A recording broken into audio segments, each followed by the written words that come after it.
Hey, welcome back to the podcast, everybody. Say, I'm going to offend you, and you, and probably not you, but maybe you. And I'm sorry, but this is an opinion show. We're going to share our opinions on this show. And I want to just throw out there that this is a baby show, and we are building our foundation, and we appreciate that you're here joining us today. We're going to unpack a few things. We're going to talk about, this is an opinion piece out of Newsweek, and there's a lot of interesting things that we're going to talk about this week. We have the data to prove it.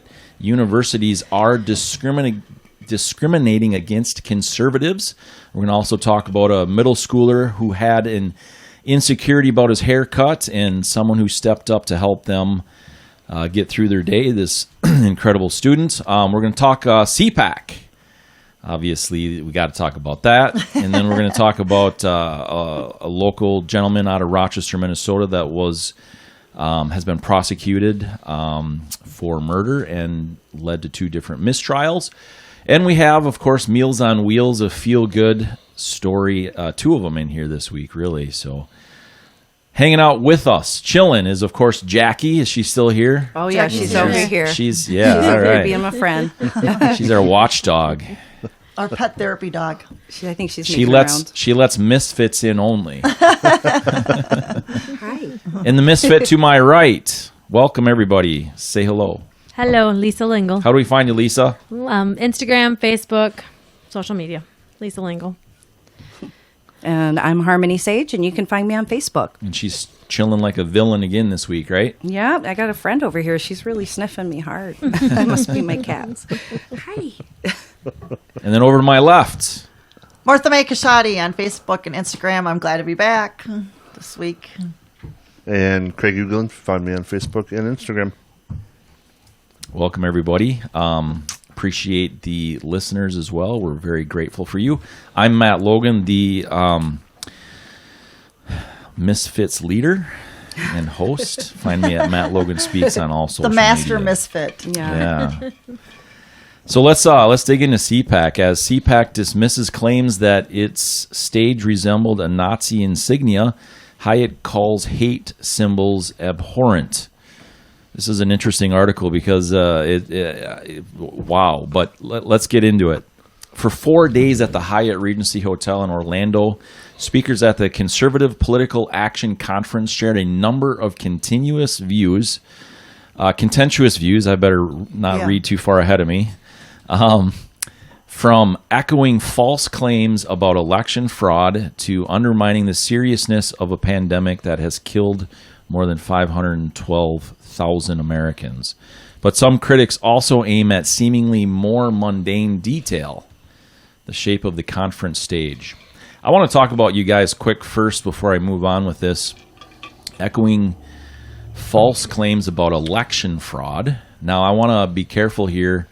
That is from this article, and this is from the Washington Post. False claims about election fraud, you guys. Let's talk about that a second first. That's actually not accurate.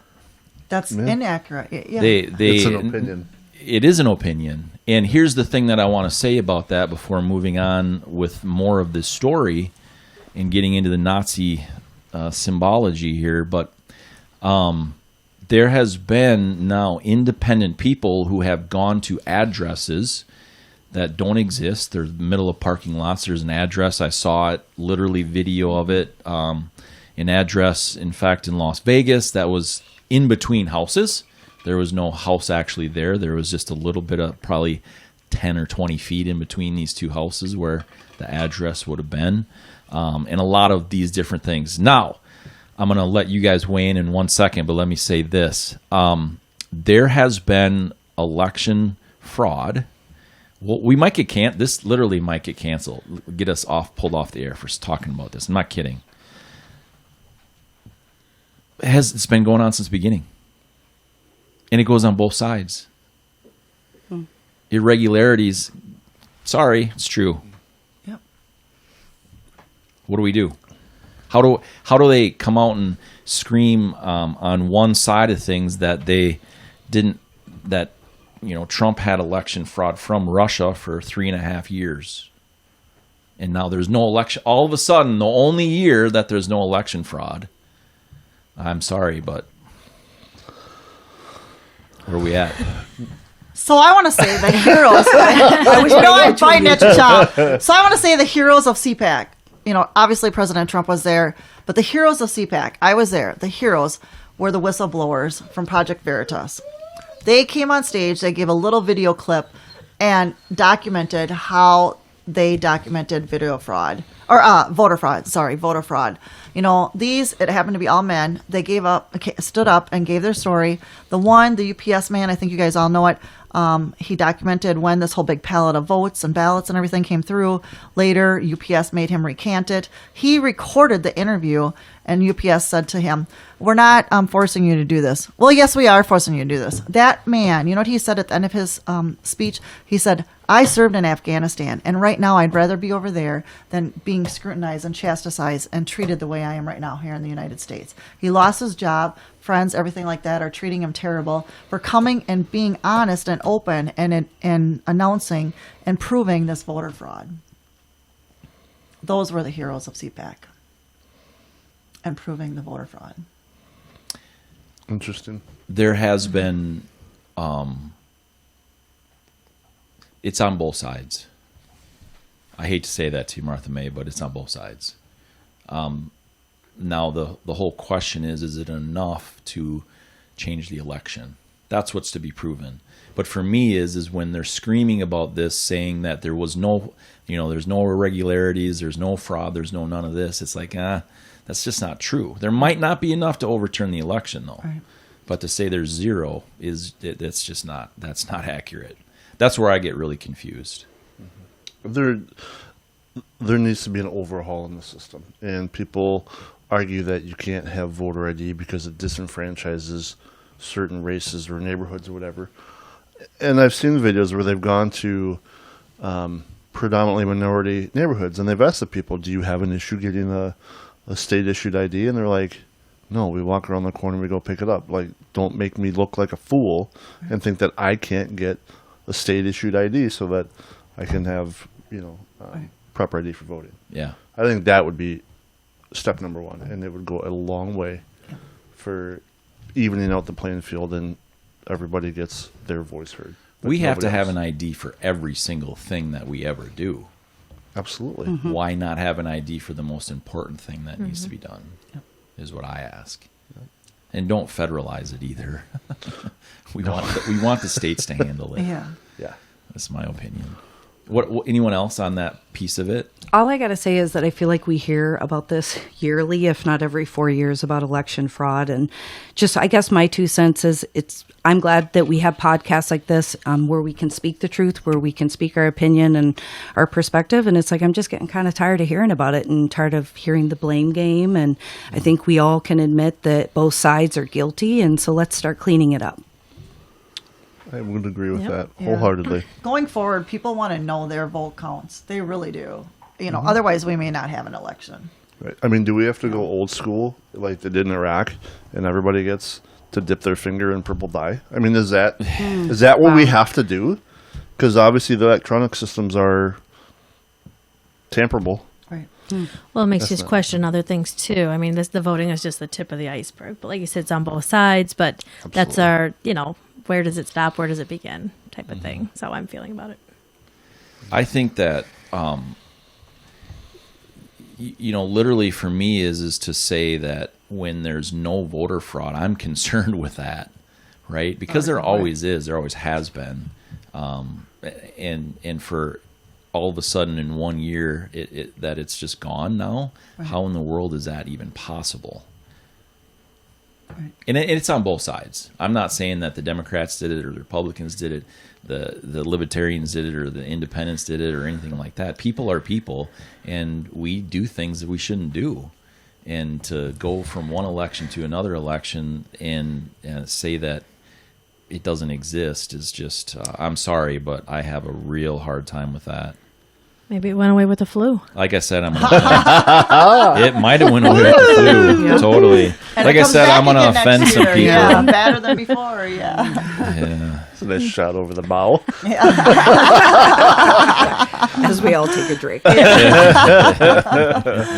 Yeah. You know, there's a lot of people of look, I have a teeny tiny platform here. It's not anything exciting and big and whatever, and sure, I want it to grow, but the one thing that I want to grow the most is that it is something that we build that loyalty with the people that want to hear, like, you know, legitimately important things. And that's why that's why Escape the Echo Chamber. We want to try to understand different sides of it. That's why it's called Shh, It Matters, you know, right? Because it does. What people have to say matters, and I think that's why it's so crucial and important that we don't just say, oh, all of a sudden, you know, no more voter fraud. It's all gone, and yeah.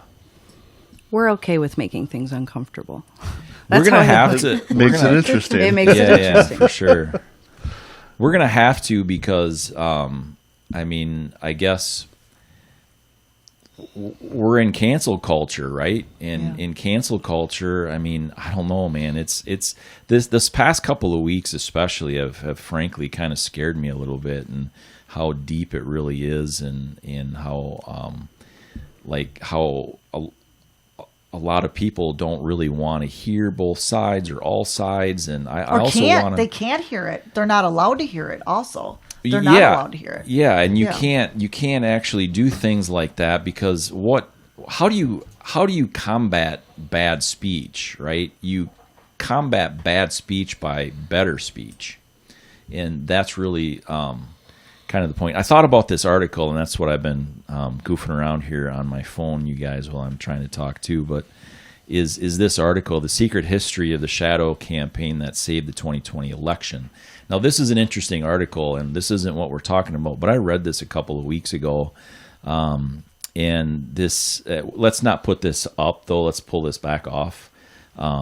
But we're gonna just look at it here quick, and you know it talks about, and if you scroll through this, and we'll include this link in the description of the podcast in all social media places.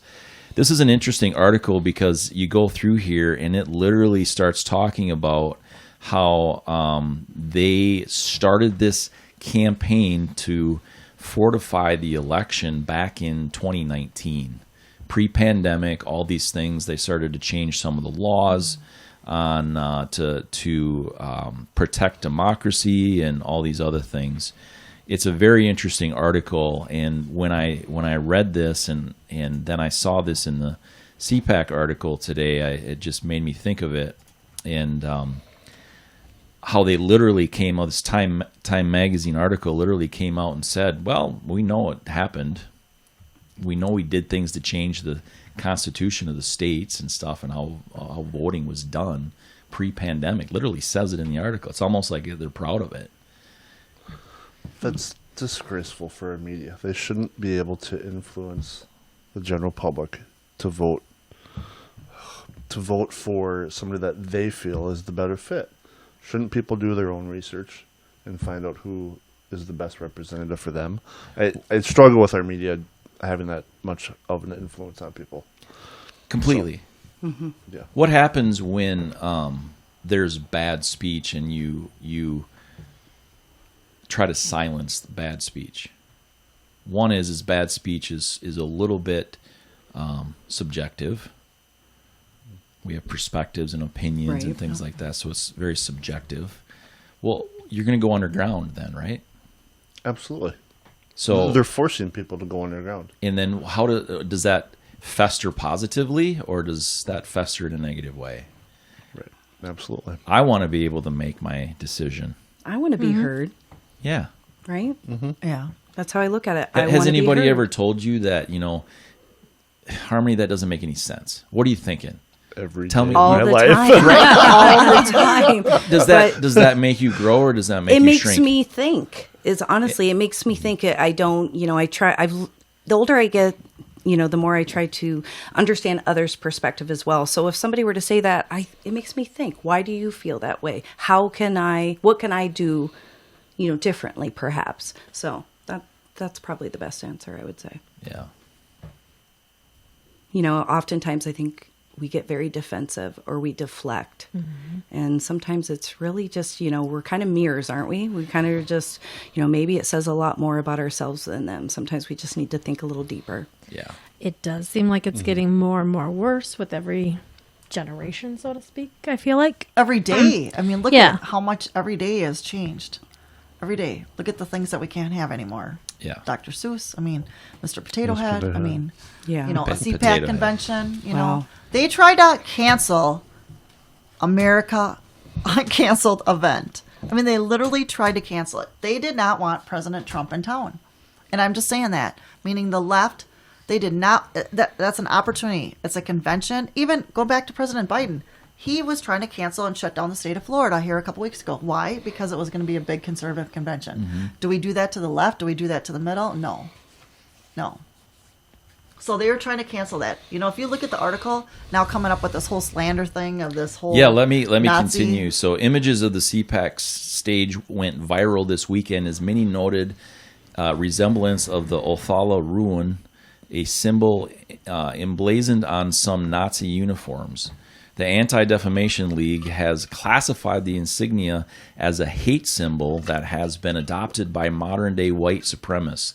Cpac's organizers vehemently denied any link between the stage design and the Nazi symbology, calling the criticism outrageous and slanderous. We have a long-standing commitment to the Jewish community, said the chair of the American Conservative Union on Saturday in a tweet. Cancel culture extremists must address anti-Semitism within their own ranks. Cpac proudly stands with our Jewish allies, including those speaking from this stage. As the controversy continued on Sunday, Hyatt Hotels said in a statement that it had addressed the concerns with the conference and denounced any use of hate symbols.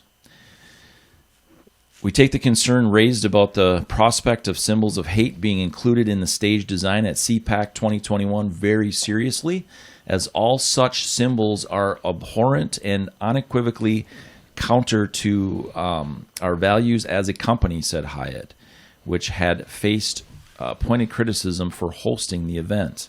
The hotel noted it allowed the event to continue after organizers told us that any resemblance of a symbol of hate is unintentional.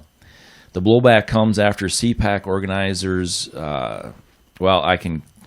there's too much here. But what do you think? What do you think here of this article, guys? Knowing firsthand, they were trying to shut it down. I mean, it goes back to even on Friday. There was tables set up with water for the guests to have water every so often, and those were all pulled because the mayor of the town did not want President Trump there. There was law enforcement. Did he say that he officers. didn't want President Trump there? They were trying to do everything they could to keep him from there. So even having law enforcement officers, I think that's part of the article or another article, they were making sure the county had law enforcement officers. You got one warning if you didn't have a mask on. You got a warning. A second one, you got a ticket. And third one, you got charged with trespassing if you didn't have your mask on. And because that's Was that from the hotel, from Hyatt? No, or that's from a the blue sheriff? ran county. That's why. And that was forced onto the hotel. That was not anything that was disclosed like the week before. But all of a sudden, push comes to shove. That was all the orders that came down. What's wrong with following the rules? Well, those were rules that were made separate. Like that wasn't part of the rules the week before. But now knowing that President Trump was going to come to town, for sure, those were all enforced. Made like that. And threatened. Could you go anywhere else in Orlando and not be treated that same way? Yes. Hopefully Cpac or any other group learns their lesson and You know, doesn't have it in a and a part town of that's it not is gonna be the courteous Hyatt had Cpac's back up until like Thursday when push came to shove and this whole big negative push with the left and everything and all this retaliation. And that's what I'm trying to say. They were trying to cancel the America Uncanceled event. I mean, they were trying to get it canceled. The whole big push you can see on Twitter and different things like that and other social media where everybody's like, we're going to quit, staying at Hyatt, Hyatt's, not going to have our business anymore. So then Hyatt started to feel threatened instead of standing by. They came out with a really nice press release, Hyatt did, backing Cpac, saying, you know what, we support any business that we've worked with in the past and the future, different things like that. And then they kind of took a second step with the whole image kind of thing. Then they kind of threw Cpac under the bus with that. I thought it was very interesting. I want to put this in here as I investigated this story. The Washington Post. Do you know who owns the Washington Post? Anybody? No. Jeff Bezos. Oh. A little company called Amazon is what he also owns. That's right. Which is, he's very well known that he is very blue, liberal, Democrat. Also, the stage. Did anybody look at who built the stage? A private company. I was going to ask who came up with the design, whether it was intentional. I'll tell you. It wasn't really. I'll tell you well. who did. A Maryland company, and I just forgot the name of it. Design Foundry is who made the stage, and the owner of the company is a well-known liberal Democrat. And they, in fact, went so far as to some of the articles that I was able to find. They looked at the donations from people in the company that went to the Democratic Party versus the Republican Party. $140 went to the Republican Party in some. It might have been the 2020 campaign. I'm not positive on that. But then $7,000 and some odd dollars went to the Democratic campaign. These are people in the company. So clearly, this is a company that is a liberal-leaning, Democrat-leaning owned company, and that's okay. Did they make and that's it, okay. Or did they design it? They are both. I believe and both. Cpac They was not allowed to change it either. That was in the contract. Like once it was brought to their attention, that was part of the contract. They could not change anything in there, and they had worked with them in the past as well. Yes, and Cpac also says, we will consider things in the future now, knowing what's happened with all this. Yeah. So this cancel culture like mob comes in there. Yeah. Not to go down the conspiracy theory road, but I don't know. That just sounds like a setup. Well, who thought of this? I mean, I was there. Who sees this and thinks of this? Like, how far of a stretch is that? Like, oh wow, look at that. And maybe there was, some intention from this company to sabotage the event and different things like that, kind of like the election. Well, let's see, if an impeachment didn't work, let's try COVID. If COVID didn't work, let's try another impeachment, and that's what I'm saying. Maybe there is some subliminal things going on that this company designed in the set, and if they did it in the past, now let's try it again here. Wow, but to shut us down, our right to assemble, that's our right to assemble, to do that freely, our right to assemble. So, that's our constitutional right. When a company, when the cancel culture tries to cancel this and they don't investigate the company and see that these leftists and these liberals that try to cancel this and call this a Nazi Germany symbol, well, let's do some investigation. Let's look at this. And I mean, come on. Was it intentional? I don't know. Does it matter if it's intentional? Only for the news. Only for the fake news. And I say that. Only for a 24-hour kick to sabotage. I think it matters if it's intentional. It does. I agree. Yeah. It was a question. So then I'll say this. So I was on a stage very similar to that speaking once. It was turned around the other way, how they said this was upside down. So am I a Nazi? No. I didn't know there were Scottish Nazis. Exactly. But the point is this, that kind of stuff does happen. You do there's stages all over the country that look weird. There, right. You look at you go into my bathroom and you sit there and you look at the tile floor and you see goofy symbols, right? Have you ever done that? Anybody that's been to the plumber house notices that there's what we think is a swastika tiles all over the place. But that house was built 30 years before World War I and II. Yeah. So it's an old the symbol, the Nazi symbol, goes back thousands of years. Right. It's just who has adopted it. Now, should we willingly throw it out there and get tattoos of it and do all these things and put it on our vehicles? No, probably absolutely not. No. But again, you got to circle back to what's the intent, and will we ever find out what the intent of the designers are? They are? showed other conferences too, where that whole stage design. It's a very similar, yes, very similar and design. there's no problem till now. There's no problem till now. Yeah.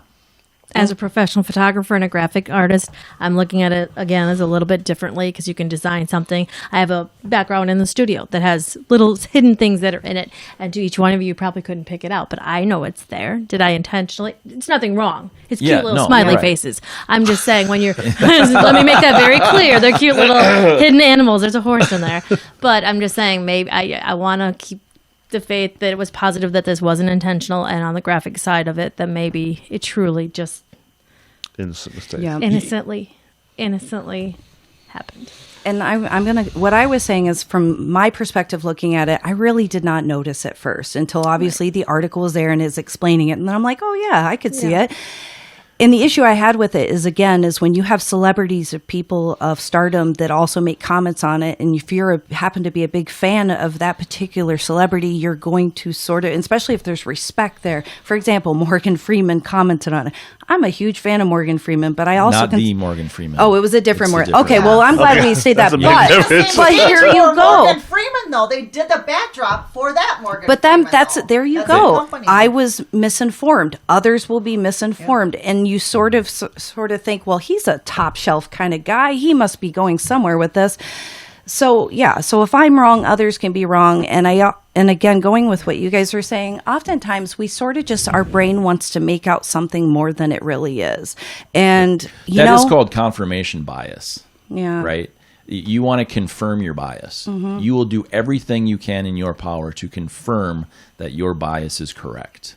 You'll see what you need and to then, see. That is exactly and then cancel you get that culture. dopamine You look feel. and you look and you look and you look until you see your outcome. And then you scream and you scream and you scream and you scream until you get others to see that.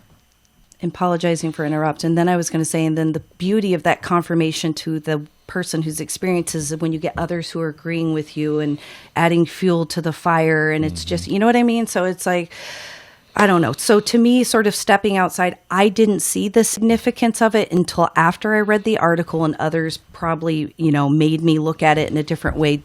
I still, at the end of the article and thinking about it, was like, I think we put too much thought into that. That was what I came to my conclusion. And you can only see that, and I still don't really see it because, I still don't really see it. And I'm like, what would happen if that stage was just turned a little bit? It kind of had like this, different. I'm like, would we still be saying this? It's like, goodness, it's like it's a stage, and we're talking about it. So, well, and I'll look at it from your standpoint, Lisa. Is look at it logistically. If you're a photographer, and you want to get all angles of the speakers. That's how you would do a stage. Because if those back empty spaces were filled with stage, a photographer couldn't get behind the speaker, or a videographer, or they'd have to have a bigger zoom lens. So practicality-wise, for function for media, to me it makes sense. Yeah. But and you could turn that, like I was on a stage very similar to that, and you can turn that around the other way, and it functions the same. Yeah. It was a little bit different than that, but the wings came out like that, so you could do that, and then that square that's in the back was where the monitors were, right? And so it just makes sense.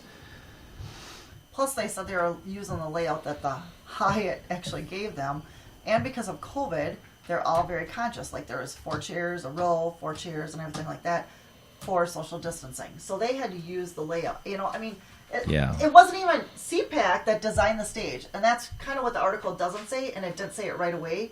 And then finally the company that actually designed the stage and has the whole contract for it, 24 hours after this whole slander issue comes out and says, "Oh well, we're the ones that did it, not Cpac. They didn't have anything to do with it. This was all part of the Hyatt contract and everything." So, again, try to cancel America.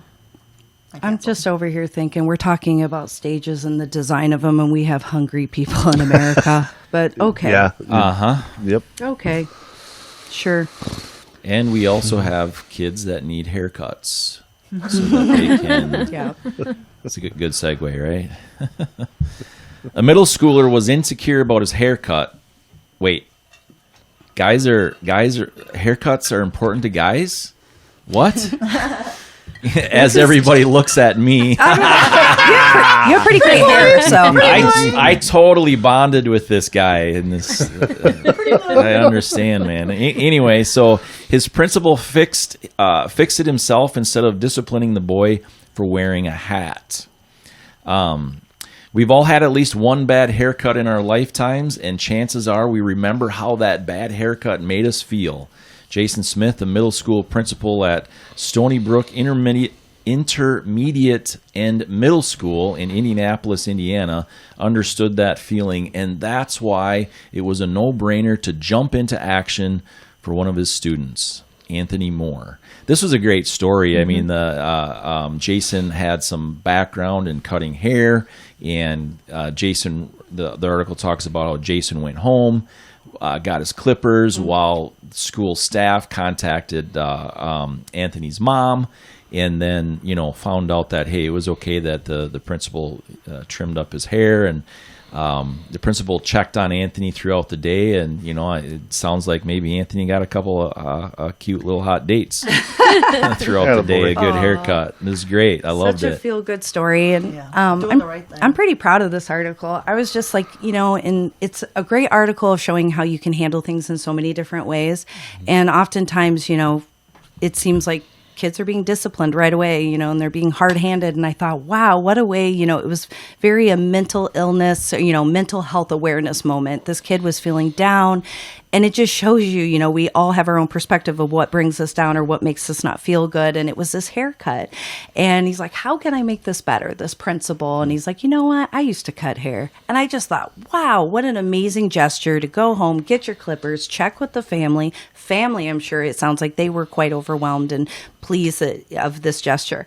And it just it defined the kid's day. That is amazing. That situation could have been handled in a different way, but it wasn't. It was healthy and loving. One thing that I loved about this, I do, maybe you guys have seen it, I do quote of the day quite often, every day. Yeah, every day. Yeah, quote of the day every day. And one of the things that I've spoke on in the past is problem plus reaction equals disaster. Problem plus solution, or problem plus thought equals solution, right? So the principal thought this through and came up with a solution rather than reacted and was a disaster. I love that. And what was the consequence? Was it suspension or in school? In school suspension. Yeah. So. Oh, sorry. No, just again, what a wonderful way to avoid that. Some not all decisions are made like that. It's kind of quick, so I like it that he thought it through. Absolutely, and how it could have been so different if he would have been in suspension. I mean, there's so many different things that he could have taken away from that negative and stuff, and what he could have gotten into trouble. But it was such a simple act of kindness that this principal did. I just thought it was very, very cool, very nice. And then taking that home, right? And then absolutely feeling differently about that. Yeah. And maybe he looked at another kid differently the next day. Or maybe, he might have picked on somebody else. I'm not judging. I'm not saying that. I'm just saying he could have looked at another person. Oh, yeah, my hair sucked yesterday. So does yours, and he looked at it totally differently just because of this one man took it 2 seconds to change his life in a positive way. And for me personally, I have a 4-year-old, and she has her ways about things, and it makes me okay, step back and ask her, why are you doing this? You know that we don't want you to do this. And we've done that. And she's like, well, because of this and this and this. And I'm glad I asked, because if I would have reacted to something that she had intentions of doing something good, and we just react out of you not doing what she told you to do, that completely changes how the day ends for her and for us. So I think it's a good lesson for everybody of don't have a snap judgment, but step back and take a breath and listen to the other side of the story, and hopefully have a better result. One of the details, too, is the principal had experience in this. I wouldn't know how to cut somebody's hair. And then he even said, I think that he showed the young man pictures of his son or something like that. And one of the other details that I didn't think of also was that it was a black young man, and it's difficult to cut their hair. And it's a culture thing that they mentioned in the article, too. That was cool, too. Yeah, for me, I could probably clipper over some, my kid's hair or something like that, and do it a high and tight kind of thing. I would not know how to do that. So the experience in there and the knowledge of the timing of how perfect that worked out.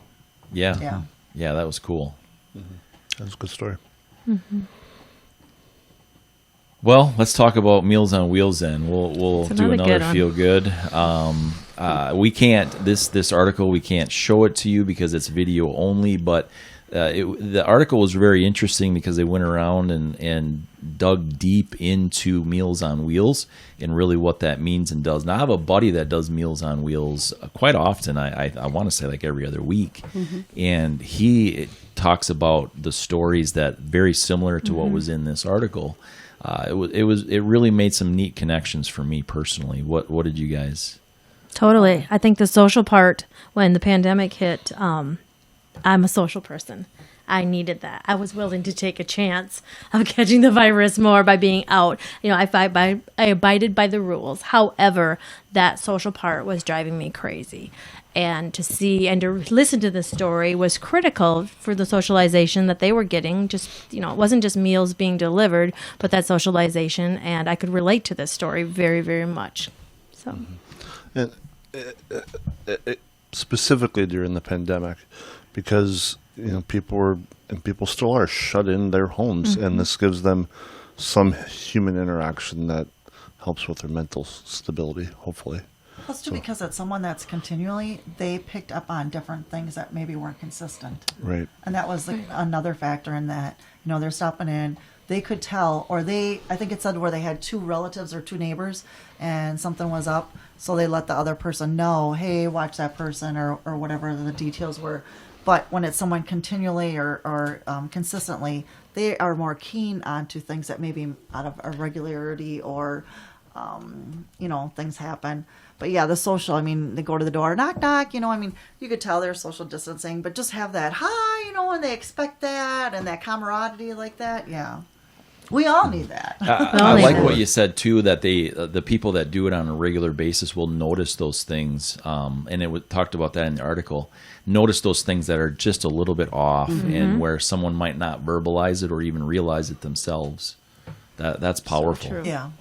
Back in the day, I used to deliver Meals on Wheels, and there was a lot of interesting things about it. Again, the social part, you could tell they desired it so much. And of course, you have your regulars and you get used to them. So you do know sort of their schedule, especially if they had significant others. And, oftentimes Meals on Wheels, you knock on the door and you're kind of waiting for them to answer, give you the go ahead to come in. But sometimes you leave those meals behind, because you can't wait at the door the whole time and you have other meals to deliver and you sort of hope that they get it. So one of the things that I do love about our volunteers is that we go out and, we are not just delivering food, which is very much needed, so much that I remember having individuals ask if they could have 2 meals instead of 1. So, there you learn how much that food is appreciated. But also just making sure that they're okay, that their house is clean, that, that there's nothing that's keeping them from being able to do their normal daily activities. And, we care, and that's why we give up our lunch breaks to go out and do that. And I think it works both ways, too. Not only people that you're visiting, but for yourself. Yeah, you're getting it's that, very too. You know what I mean? Paying it forward. So can I interject? Exactly. So we've mentioned that Harmony knows my mom and dad from Winona and help take care of them and different things like that. So, I let my mom know that here I am sitting across the table from Harmony, and right away, my mom goes, boy, your dad would be talking her ear off right now. And I think sometimes I'm doing the same thing. But you know what I mean? Like that whole personal side of the story, that whole feel good. You don't do it for the money as the Meals on Wheels participants do it. It's for the feel good and what you're giving back for that. Yeah. Having a personal experience like that is pretty powerful too. Thanks for sharing that. That's good. Anything else on that? I'm going to move on to this letter to the editor of the Post Bulletin.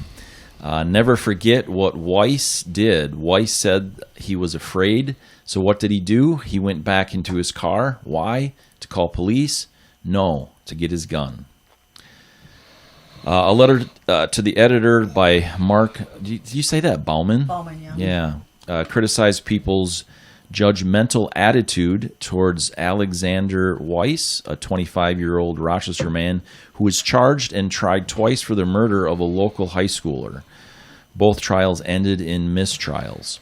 Yes, people do tend to have judgmental attitudes about people who kill high school kids. Weiss and some high schoolers got into an accident. 2 teens exited their cars. Weiss exited his. The high schoolers used threatening and profane language toward Weiss. Weiss said he was afraid. I already read that part at the beginning, so we'll skip it. Weiss had a bumper sticker on his car that read, "Gun control means hitting your target." There was no danger in his car, but he got out, told them he had a gun, and stood there. Then, when provoked by one of the teens, reportedly Mohammed Rahim, sorry, I'm not reading very well again. "I dare you." He aimed his gun at Rahim's chest, shot and killed him. "I live and work in Rochester, and I want nothing to do with him. I don't want him anywhere near my kids either. Mr. Bauman, it's not only between Weiss and God, it's between Weiss and everyone in Rochester who knows what he did." He went back to his car to get his gun. I'll never forget what Weiss did, and neither will Mohammed Rahim's family.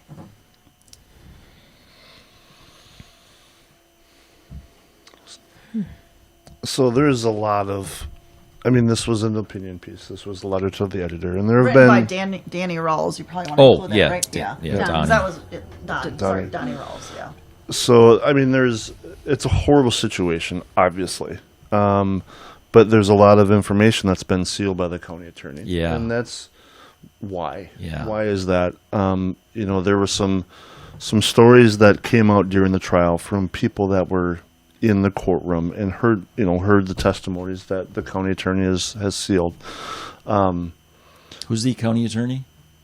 Ostrom. Mark Ostrom. Yeah. Ostrom, yeah. So, That's right. I am not defending Weiss and what he did. And I don't think he denied shooting Rahim. But it was, did he have due cause to do that? The article doesn't mention, they called him a high school kid. He was 17 years old. They found in him and all of the kids and all of the people in the car, they all had drugs in their system. Doesn't justify it, but it was 8 a.m. and they all had drugs in the system. They say that Weiss went back to his car and he turned around, and the stories that I recall from when the trial was happening was that when he turned around, the 3 or 4 of the other people were right behind him. So did he go to his car to get his gun, or did he go to his car, turn around, saw them approaching him, and then grabbed his gun? And that's not noted in the letter. And I'm sure you could find those comments in the PB. I tried and I didn't, but there's a lot more. It was to the hard story. to find information on this. Very hard. And how this all started was a student at Century was, I believe, watching her younger sister's basketball game, and Weiss was a ref at the basketball game. Yes. And that was noted on a Facebook page, and it's just kind of caught fire since then. So there's a lot of angles to this that aren't being talked about. He was tried twice. They didn't find him not guilty. There was a hung jury both times. So there was at least one person that had doubt in their mind that this was an intentional murder. It's a tough one. Is it in poor taste for him to be allowed to ref? Possibly. But how long do you hold this over his head? What's the path to redemption? Right. I mean, I'm not defending what he did either. I wasn't in that situation, and it was hard to find information on this. I remember when it happened. I think it's sad that it's hard to find information on this. That was my initial thought. I'm researching. It's like, what? Those are why does it see it? What? You can't, who? What? In our day and age, I guess I didn't understand it other than the fact that they were under 18. And maybe some of that information is why it was sealed. I don't know. Let's go back to innocent until proven guilty. He wasn't proven guilty. It was a hung Twice. jury. Yeah, twice. Have you ever served on a jury? Anybody? I just got summoned.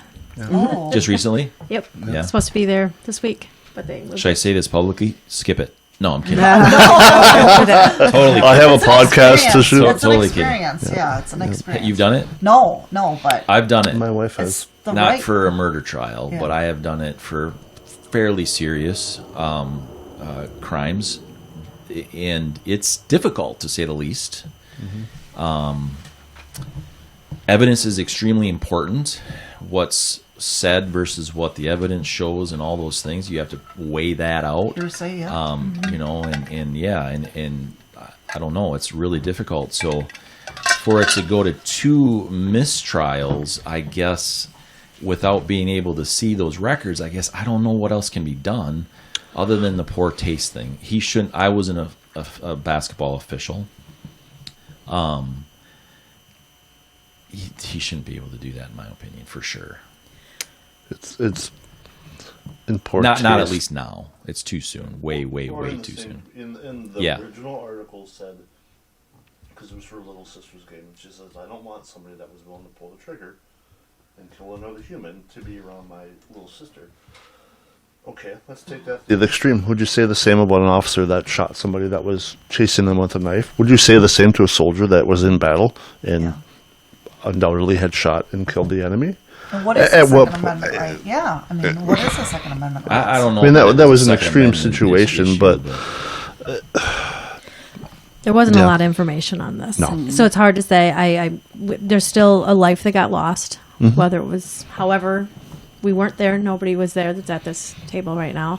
Right. I do feel like maybe more, and maybe it has, and it wasn't available. They talked about anger management for a little bit or something like that.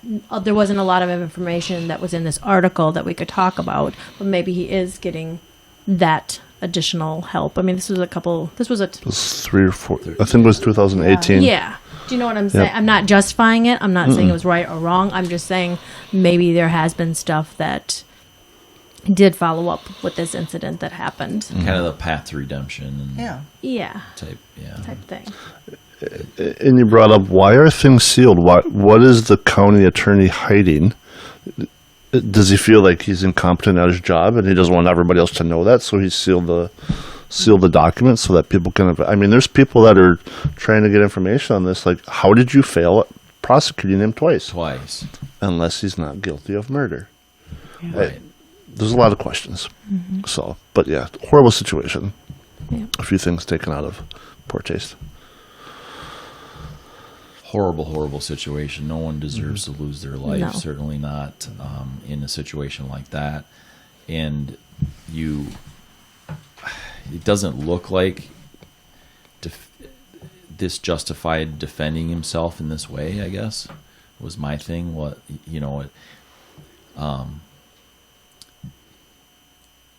I think that in a public area and in scenario like that, I would hope I would run, not run to my car, get a weapon, and run back. And there were comments about Raheem having a weapon. Right. When he went there was Weiss's comments. car. There's a lot of things that are... There was comments that I can find saw them. around too with this, that this was actually a drug deal gone bad, and that's why, but again, stupid comments. People just, that's why we're here to talk about these kinds of things, because people just, those stupid thumb wars, right? They're on the... Even scroll down, go back to the article, because even what this gentleman wrote, this Donnie guy wrote, he put in there that he was provoked. Where's the word provoked? He was then when provoked by one of the teens. So, And I dare you. What self-preservation says, if somebody's pointing a gun at you, don't dare them to pull the trigger. Like, that's just... I'm not justifying why he's doing it, but not the time to be a smartass. Not the time to call somebody's bluff when they're pointing a gun at you. All the more that makes me wonder, and again, a lot of this is speculation, assumptions, but were drugs involved? Because a lot of times, and I can, speak from experience. So a lot of times when you have stuff like that in your system, whether it's alcohol, whatever, you get liquid courage, you get whatever you want to call it, you're not yourself. Absolutely. And so how I'm thinking about this, I'm the last to speak about it because I'm thinking it from an emotional standpoint. So I'm imagining, I always like to put myself in other people's shoes. So I'm imagining putting myself in Mr. Weiss's shoes, and he's having this situation, this somewhat altercation of 4 males approaching him, which might have been, was it 2? But 2 anyway, guys, I'm 2 just sort of girls. thinking how intimidating. So my first thought was, wow, that might be a little intimidating, even if you are a male. I am imagining myself being a female. I might be intimidated with 1 male approaching me, maybe 2. Again, speculation of unless you can tell they were under the influence of drugs. I don't know. Maybe they were acting erratic. I don't know. But again, like, I always know that you have a choice. So he had a choice when he went to his car. He could have got his phone, called the police, did it right there, stood his ground, or he could have got a gun. So I don't know. I'm just looking at it from an emotional, and it's sad because then there 2 tragedies occurred. One lost his life, and then actually many. You know, you think about that family, you know, has to live without their family member. Then you have one who was not only went through trial a couple times in their family, the embarrassment, and to continue on, Weiss has to continue living his life in some sort of manner. Poor taste working around children, most definitely. But at the same time, I think of Mr. Weiss, and he must continue on his path and have some sort of career. What that should be, I don't know. Right. And self-preservation, maybe not in Rochester. And you would hate for him to have to move because of things like this, but it might be best for him to start a new life somewhere else. With the roughing thing, I'm sorry, but I just don't. This was not an offense against a child at school, sexual offense, something like that, where you can see the clear conflict of interest. Yeah, I'm sorry, but I don't see it. I don't see it. Maybe it says, hey, to stay out of bars because you're on probation, you can't drink, you can't use drugs, you can't carry a weapon. But he's not on probation because he wasn't convicted of anything. Mm-hmm. Right, but that's what I'm saying. Maybe Right. as part of a probation, it would say that. But again, so why is it against the law for him to do this? It's not against the law. It's in poor taste, and I'll say that as officiating youth, high school and youth. There's a lot of power. You have a lot of power over them. And clearly he's okay with showing who he has power over. Influence would be a good word too, would you say? Mm-hmm. Definitely influence, but that power, that's where I have an issue. Because if he's, he was, the age difference wasn't dramatic. Was when that this at happened. 25? Or he was he 22 was like or 23, 23, yeah. and then Raheem was 17. Yeah. So there's not a huge age difference there, but what a power difference there, and certainly when you're in a high school and you're officiating, 15 to 18-year-olds or whatever that is, I mean, that's pretty powerful. And that's where I struggle. I think that whenever you're involved in something of this magnitude, whether it was justified or not justified or anything like that, I think you might need society to tell you to take a little bit of a step back in dealing with people of that age. It's just my opinion. So I have to disagree with you on that. Because you've done that, but I don't see anything wrong with it. I don't. I'm being honest. I don't see anything wrong with it. Where do you stop? The guy's up. He hasn't been charged with anything. Where do you stop? Where does it end? Well, he was charged with murder, but he was found. He wasn't found not guilty. It was a hung jury. But he wasn't found guilty. Twice.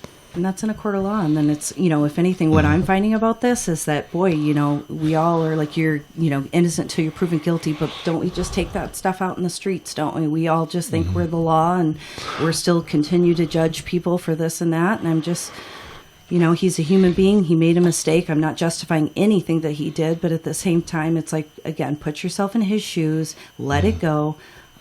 With all due respect, there's definitely some bigger issues and things that we could be talking about right now. Watch your own bopper. That's right.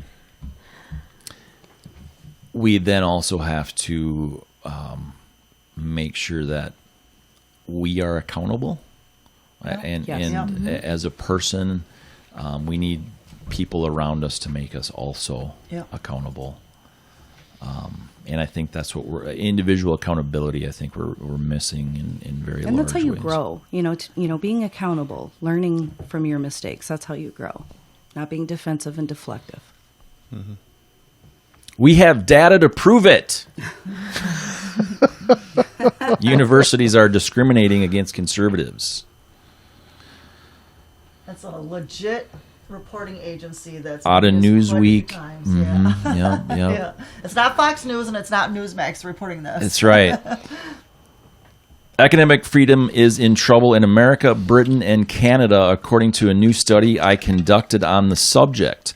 While the term cancel culture is often thrown around like a political football, my new report for the Center for the Study of Partisanship and Ideology found quantitative evidence that the ideals of the university to establish a tolerant ethos open to questioning received wisdom is being, now get this, perverted by political aims.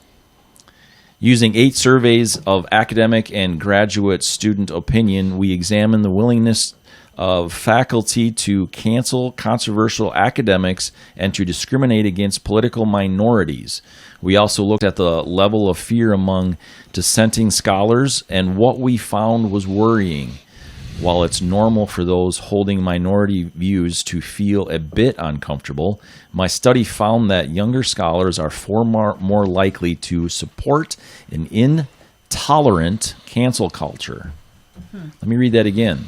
While it's normal for those holding minority views to feel a bit uncomfortable, my study found that younger scholars are far more likely to support an intolerant cancel culture that is driving self-censorship and limiting viewpoint diversity in universities. This is an incredible article, and it's long, and we're going to leave it at that. We're going to leave it at this next paragraph. Much of the reporting on progressive intolerance has focused on high-profile incidents such as the attacks on Brett Weinstein at Evergreen State or Charles Murray at Middlebury College. But my study found that this is just the tip of an iceberg of threats to academic freedom. And these threats are leading to widespread self-censorship among political minorities. Woo! Wow. That's a mouthful.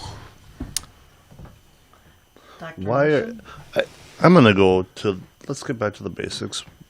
And this probably applies more for high school and younger, but why should any student know what their teacher's political beliefs are? Shouldn't.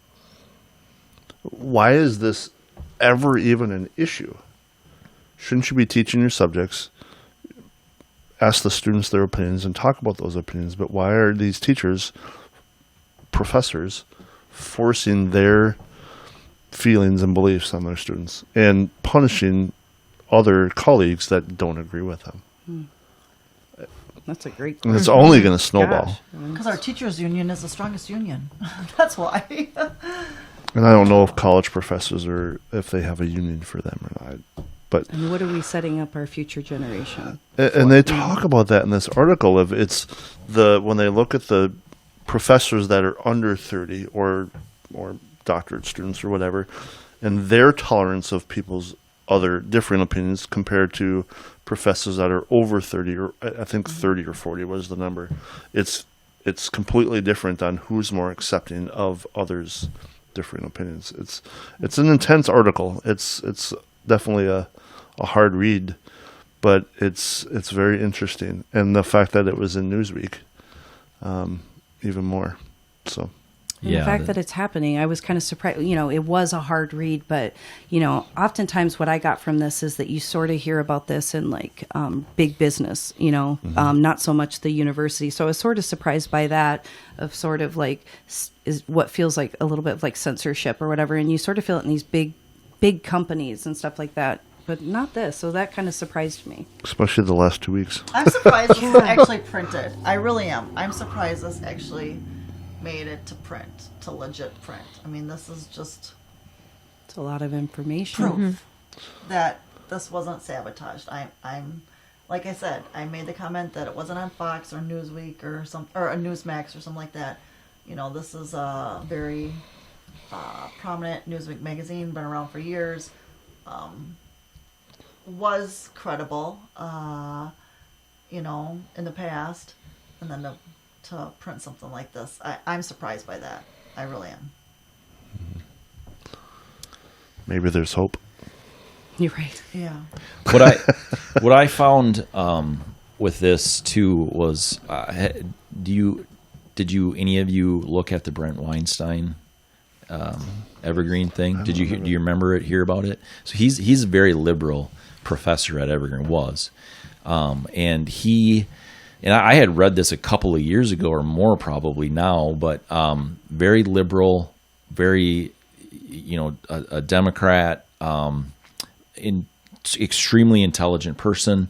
And they came in and they tried to cancel him, and there were riots, and the Evergreen, I believe. Well, they allowed him right on the campus, right? Wasn't that it? They did allow him finally, though, right? But then he was a professor at the campus. That's Right. you're probably thinking of Charles Murray, the other Okay. one at Middlebury, that they allowed on the campus, but Okay. then had the. But yeah, Brett Weinstein was a professor. Okay. At Evergreen. And I mean, they literally held the college hostage for days. I can't remember how many days, but it was a disaster, terrible thing. And he's like, look, I'm on your side, basically. And they did this to him. And so that's what I found very interesting when I started looking at paying attention to cancel culture more. It's like, you're canceling one of your own here. Little Black Widow work going on as of late. I mean, that's happened to some celebrities too. Is they're getting eaten. Bruce Springsteen, he's getting eaten up by his own. Sure. So, where do they stop? Yeah, I think that, and so the point of this to me is this proof in this study is that this is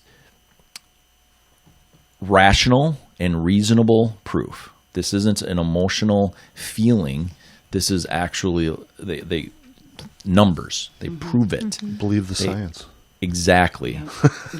That's what it comes down to, is because they're always saying, trust the science, trust the science. These are statistical facts now. They can say this. It is a fact that this is taking place. But wait a minute. Wasn't the left and the liberals saying you got to be tolerant of everybody? Say the 70s and 80s and 10 years ago. And Yeah. Wait, January 20th? and unity and all these things. And I'm sorry, and I might be hyperbolic on this right now, but look, I didn't do this. I didn't come up with this study. This isn't me. This is proof that this is happening right now in our colleges, period. That are essentially federally They're being funded. intolerant. Yeah, that are, exactly. On the way out to Cpac, I was actually reading the book by Eric Snowden. I'm not much of a reader, but I did. And he talks about how he thought he was doing the right thing, And then all of a sudden, something clicked where he said, look what I just have done to everything. The technology, all that information.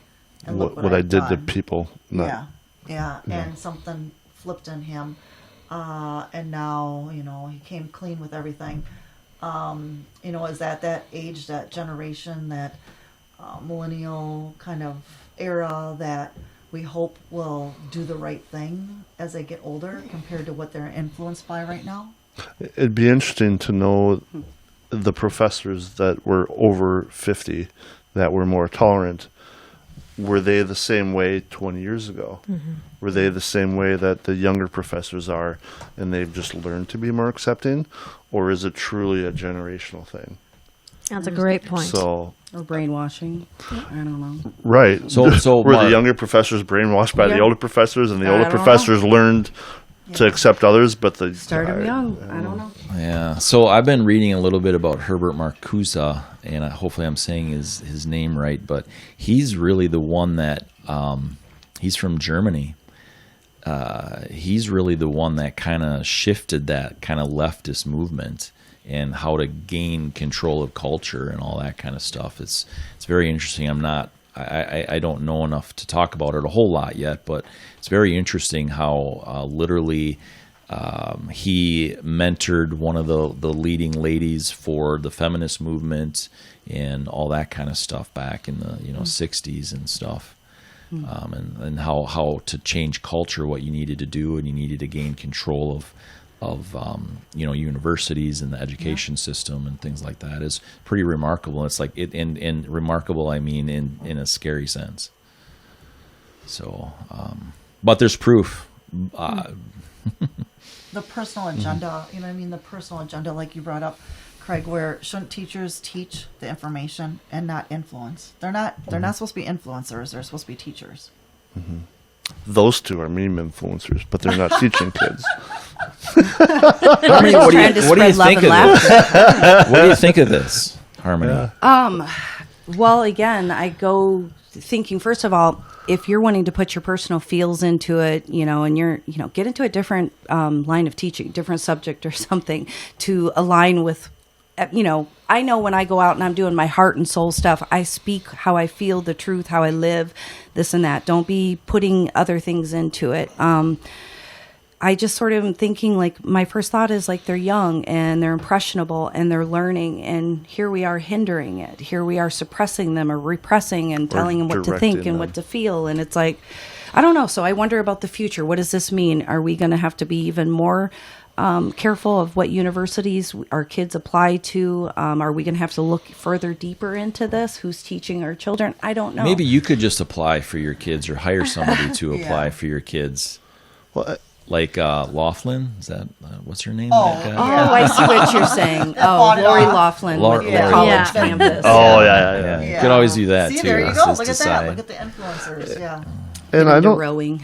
I don't think this is. I know this isn't exclusive to colleges, because I've got friends that teach at RPS, Rochester Public Schools, and I've got friends on all ends of the political spectrum. And the few that are on the more conservative leaning, they really have to watch what they say at work, because they will get crucified by the other teachers in their schools. Why? It's Have bias. your we belief, have the but- proof right here. It's bias. Yeah.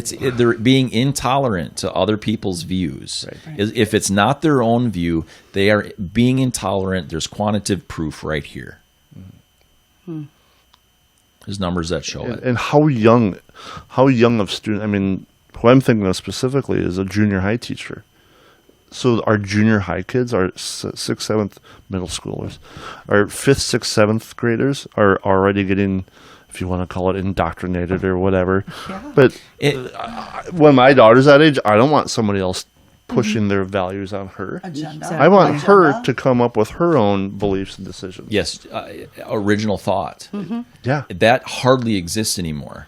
And you look at, there have been literally thousands of people out of work who were what would be considered a reply journalist, is what what I read. I mean, maybe I wouldn't call them that, but what that means, like a reactionary. Yes, so that means like a clap back. Like someone says something and they just kind of slam it back and just whatever they. So Trump is out of office.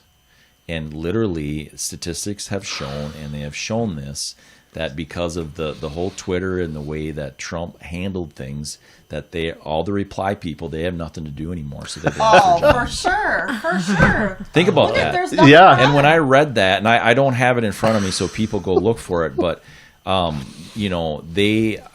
it's true. So watch out, because they're on the hunt for something else. Yeah. For somebody else to put the thumb on. Well, look how busy they were with that. Look at the news is quiet now. Trump made it pretty easy for them to have their careers. Let's be honest. And the hate that people had for Trump too was enormous, and so that actually fed the fire, right?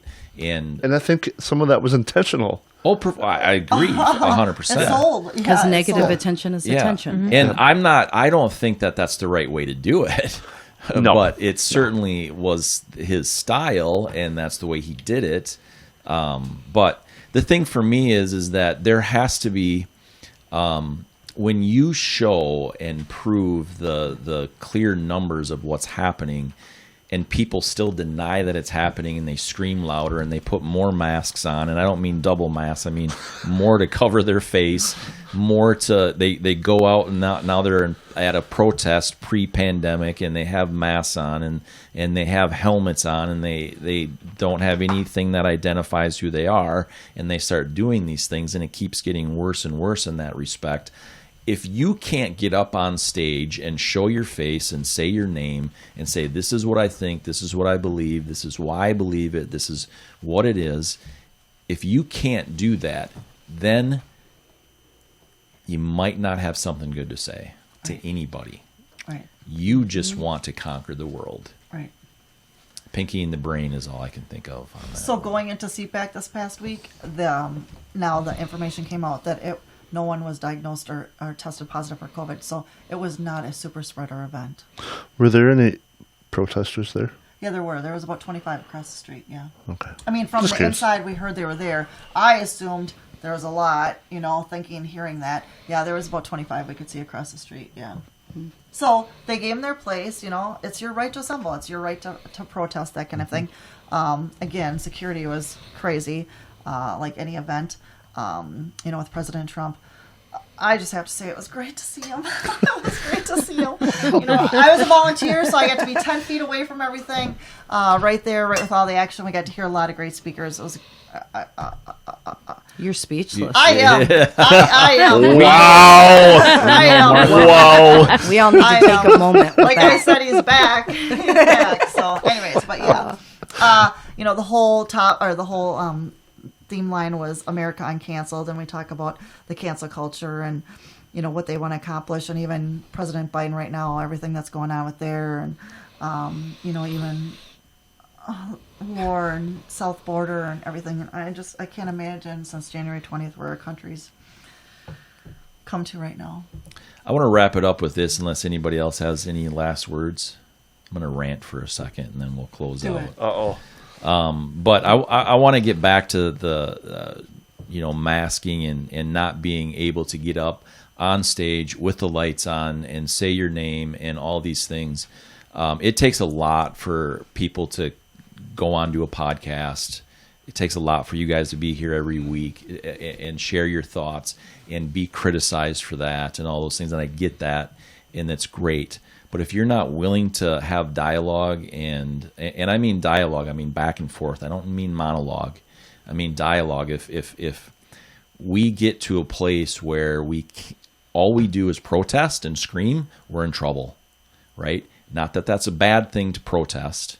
I think we should assemble, and I think we should get on stage and give our thoughts, and I don't care what they are. Now I get to decide what I'm going to do and what decisions I'm going to make. And then I'm going to form that. I'm going to form a speech, and I'm going to get up, and I'm going to say what I think. And then now you get to, So we have to have that back and forth. It's a must. We have to do it publicly. We can't do that behind closed doors and walls or whatever else, and underground and in all that stuff. And if we're in a dangerous place when I have asked dozens of people to be on my other podcast, Thought and Perspective, because I am totally interested in other people's perspectives. I get criticized because, well, you're a right-wing Republican. I've had a lot of Republicans on the podcast. That's not a lie. That's statistically true. I have asked equally people on the left, progressives, etc., Democrats, to also come on the podcast. They have said, no, that's not my fault. With that said, again, it does take a lot to get behind the mic, turn the camera on, and say your thing, because then there it is, it's public. Mm-hmm. But if we can't do that, then you might want to think about what you're saying. And I'm going to close with that. Hammer the like button. Actually, just watch the video. Thanks for joining us. Hey, a lot of people have asked how they can support the work we're doing here at Matt Logan Speaks. Well, you see this hammer that I got in my hand? It's pretty big. All you have to do is hammer the share button. Go ahead and hammer out a comment to us. Go ahead and hammer the like button. Go ahead and hammer the subscription button. Go ahead and hammer the notification bell so that when we have new content up, you're the first to know about it. We really appreciate the comments, shares, likes, because you know what? That's the best way you can support us, because the algorithms on all these fancy computers, that's what they need. We appreciate it.